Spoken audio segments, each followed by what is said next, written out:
Le praticien PNL cherche à élargir son modèle du monde. Il cherche à définir une interprétation qui soit le mieux adaptée à la situation en fonction des choix du moment. Et quelle meilleure façon de faire que d'observer une situation sous différents points de vue? Utiliser d'autres approches, en obtenir un écho différent pour élargir le choix des possibles.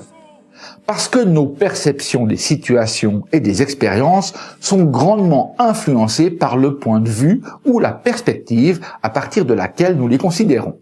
Et en PNL, nous définissons plusieurs positions de base que nous pouvons adopter afin de percevoir une expérience spécifique. La première position est celle qui implique que nous fassions l'expérience de quelque chose à travers nos propres yeux.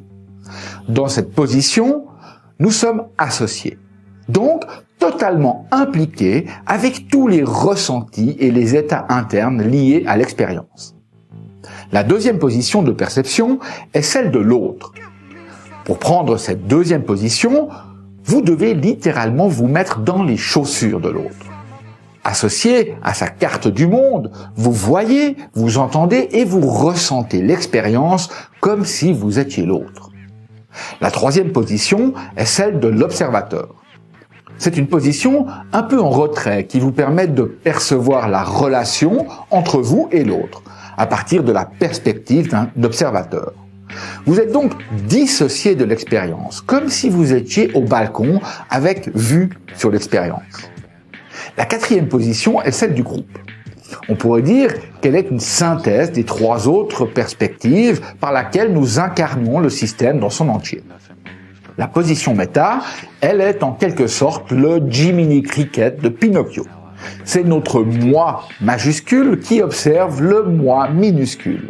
C'est un peu la conscience que l'on a de nous-mêmes. Par exemple, lorsque vous pensez à propos de vous, vous êtes en position méta. Cette position méta nous accompagne. Elle est présente dans toutes les autres positions que nous adoptons. Pour symboliser ces différentes positions de perception autrement que par des chiffres, nous les nommons aussi par des pronoms personnels. Lorsque, par exemple, vous parlez de vous à la première personne du singulier, vous dites « je » ou vous dites « moi » ou encore « moi-même ». Vous faites donc référence à vos propres perceptions, vos propres sensations ou vos idées personnelles. Un praticien PNL qui vous entendrait parler en termes de « je » vous situerait directement comme étant associé en première position.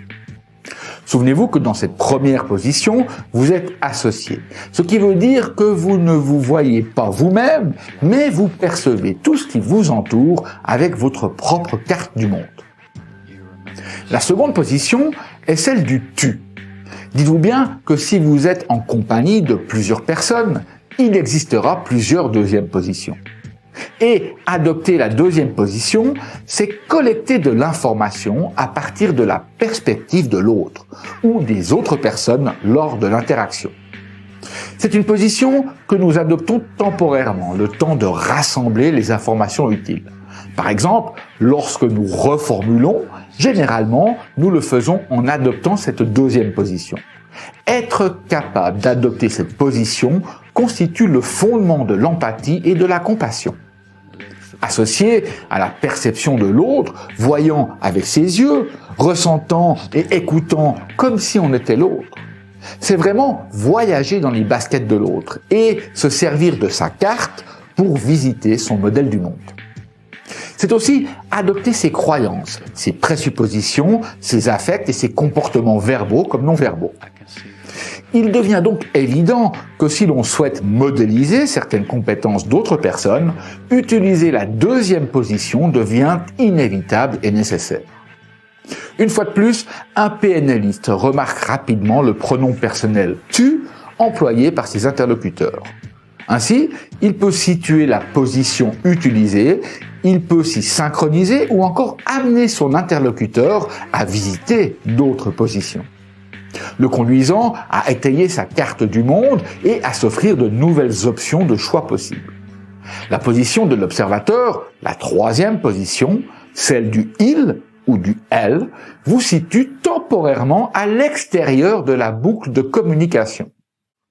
Une fois de plus, vous utiliserez le temps passé en troisième position pour récolter l'information comme si vous étiez un témoin de l'interaction. En étant dissocié, vous obtiendrez des informations utiles sur l'équilibre des comportements entre les acteurs.